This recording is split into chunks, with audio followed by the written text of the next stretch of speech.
வணக்கம். செய்திகள் வாசிப்பது வெங்கட். அதிமுக கூட்டணியில் இணைந்தது பாமக. எடப்பாடி பழனிசாமி, அன்புமணி கூட்டாக அறிவிப்பு. சட்டசபை தேர்தல் 2026 குறித்து அதிமுக பாமக இடையே கூட்டணி ஒப்பந்தம் கையெழுத்தானது. இரு தலைவர்களும் இறுதி செய்தனர்.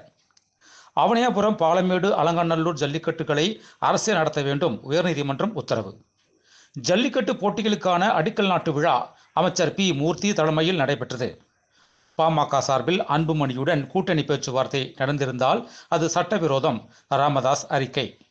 வெளிநாட்டில் மருத்துவம் படித்த மாணவர்களுக்கு 20% இடஒதுக்க கோரி சென்னையில் உண்ணாவிரத போராட்டம். திருப்பூர் அருகே ஆக்கிரமித்து கட்டப்பட்டிருந்த கோயில் பொக்லைன் மூலம் இடித்து அகற்றம். பொதுமக்கள் எதிர்ப்பு, போலீஸ் குவிப்பு.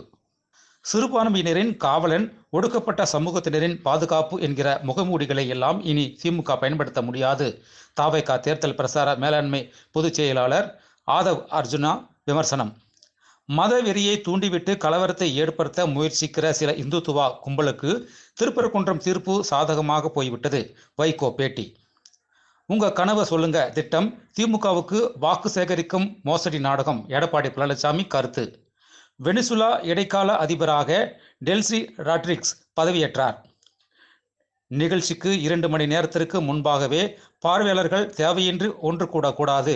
அரசியல் கட்சி கூட்டங்களுக்கான வழிகாட்டு நெறிமுறைகளை வெளியிட்டது தமிழ்நாடு அரசு.